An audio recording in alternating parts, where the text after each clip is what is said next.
Naibe, mweleze. Nduzo gani? Yale nyuma yao. Kamanda muurikiza kwa. Mtambe mtu mkuta hivi.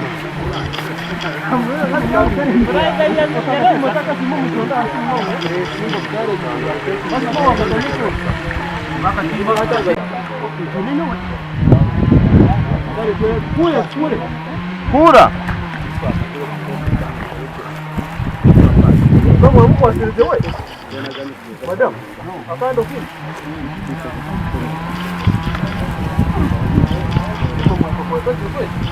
Olha. O jogo me diz aí. Colocar.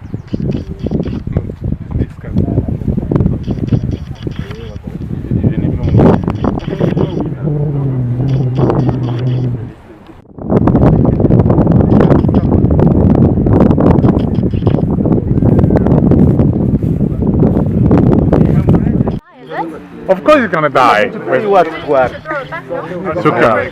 Yeah, you can back down. That's exactly when, like how many years?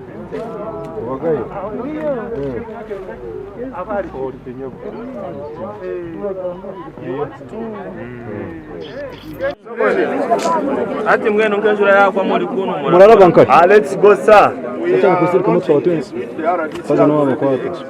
This is a demarcation of this wetland, and this is the pillar which separates the dry area and the wet area. And most of the issues that the RDs have said that this part is important for ecological purposes, it is important for water, biodiversity, storm control in this area, and we are saying we need to maintain it for the good of the other Lake Bunyonyi. I want to thank the district and the RDC for no kushanga hati abana banje batine cyo kujya habwo kugira ngo ndakora abo rufunjo bakampesete bakabone cyo kujya mbwana nandi kugira ngo netwa boro government tugambeho habwo kwa turakora abo rufunjo bakatuha kasete abantu rashamwere hichibuzo mwabantu mwendazo kushongera sete za president za parish modo kuza kuzitunga toshime kuba na shiringi igana esete nezawe esete za parish modo abayire sente bakazibagaruza bakazitunga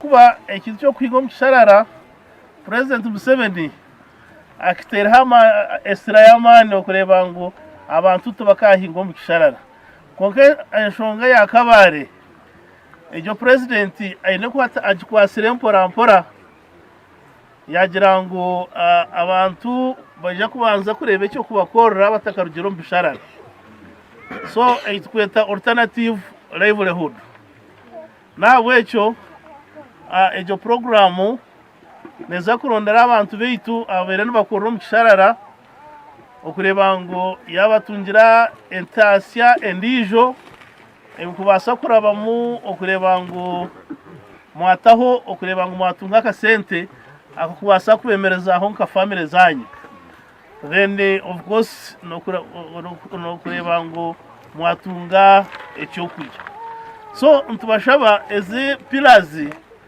mutazukuramu umuntu yakura pireji naba yakura mushango gw'amani ejo pira mugerekeho za yura muzireba go mu muhando ku umungudo so neje nayo neya wetland cyoka government egizire ngo abanyakabare neza kubarondera ekitwe kiri kimuzo gukora kumurarugo mbisharara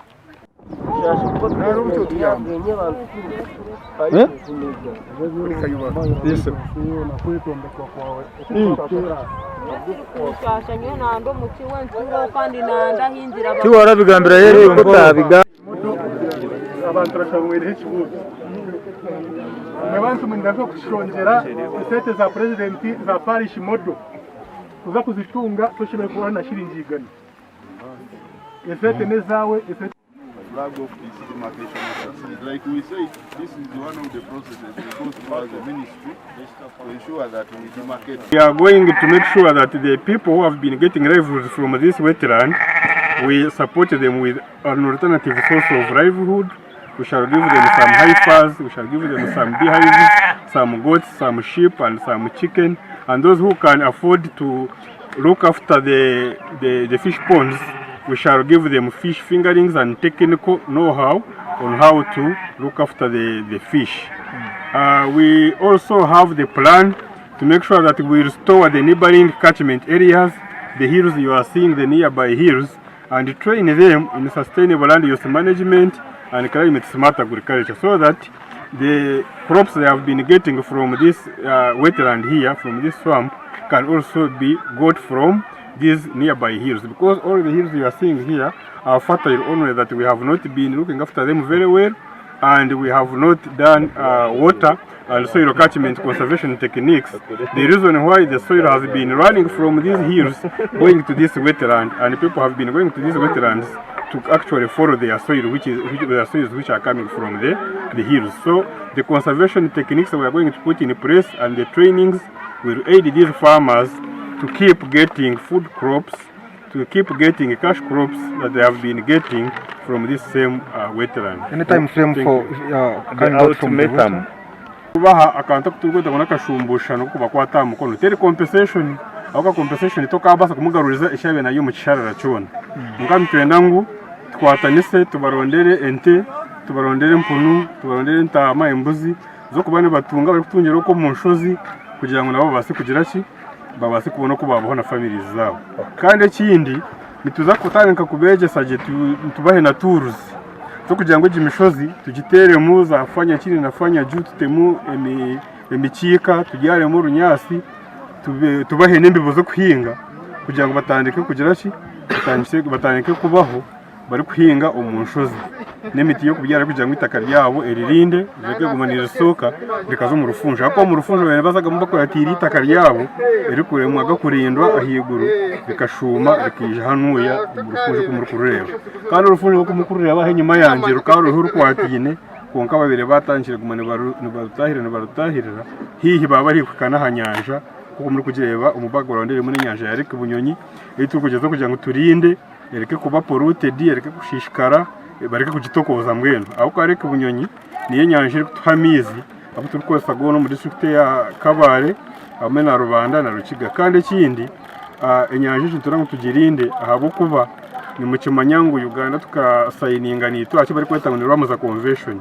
So hateje n'enyanja yensi yona negireye abaho nango tugirinde kugira ngo nayo ije turinde kandi twanturinde nyanja nitekukurina n'ibishara bigiheri. Today we have launched the demarcation and restoration of Nyombe wetland.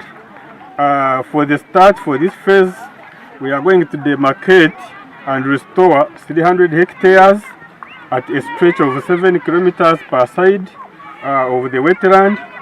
This Nyombe wetland is key in that it neighbors or it borders Lake Bunyonyi, and Lake Bunyonyi is now being considered as a Rwamaza site, which means it is a lake of an international importance, and also its associated ecosystems.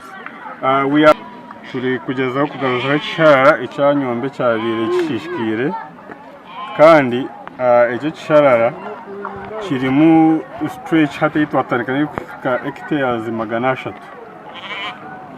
Icyo kubanza irizoba kugyara pillars twantugezeho kwereka abantu umugezi community ahi barakome tukugezeho kudemarcating aho bamanye buffer zone rinkahe wetland yakomankahe bane bakora imirimo yabo batandikire nkahe kugira ngo twagire kushobora kukigaruzaho tujya kushanga bashubire bakakitahirira. Already abo janga batakabene bakoze cyarareki twabaha kusebero 15 ryo ku 10 kugira ngo abahinjire n'imondi baza kuba bazisharuire kandi twabashabire ngo bataka garuka mu jango cyara kigaruke. So aba batine mu ntwena kushisha k'imisiri yabo tugana kuje kwataho kugira ngo baze bahise 15 ryo ku 10 tuyikizangine imisiri yabo mu nda zabo zibe zarugiremo n'ibinde bibinemo kandi ngabantu tureta hanuya no kugira gutubereke twine kurinze mpunjo tukarinda ibyo buhanga ukugira ngo kabare yetu egumeri nkoko yaberi kare konka abantu ndira kubatira umuranga ndabahumuriza tiheno ragira ngo nakwabinga atende kinte cyabahereze kandi abarenda kweyihamu marakuruga mu mwekundire kandi government yara kwihamu ishemere kugira kinte cyakuhereza kugira ngo kikuyambe utunge ntasa iyo bero yine tikokwe so mwe bari munonga kandi kindi abantu bakahunje ndabasima munonga abinjira mu marasko muramanya abandi bataramanya mwene mwa muri nanye muhure muhamire mwende haside yanyu mwakireba mwende haside y'abantu abo abantu ni mwampereza mani mwampereza karuru government yakwereze akasente uraza kuzarubaju oguroho umushozi ukureme wari korera hanuye government yakohereze ente nebindi uraza kuzarubaju agiye kindi kite cyo icyo wakora rero urufunjo rwakura akazama ibinyasi n'enkorogoto nebindi izo nkorogoto nazo zatuyamba ukore ibindi bintu nk'ebitebo hamwe n'ibindi bintu biragenderaho rene byo buhangwa bigume biragenda mu mesho kiri kunshasha munonga nagoje guturwa mu gisharara kandi bakaturaganisa ndemera kutuhereze ente embuzi kandi bakayika kusimba amabare hati n'iki turebire ekinte cyo ntishasha abantu banyombe ntishasha abantu bari kuhinga mu gishararo cyo mukabe murashaba nike mu bugufi twe tushabangu government hakikara tukabikayo nk'imyaka nk'ibiri ikatwemereza kimwe n'abandi tutari kugira ngo bayemeze cy'isharara cyanyombe kinsa cyonka kandi turi kura mu gomboro yakahunje ebishara biri bingi munonga konka bakaranza kinisa yonka kusha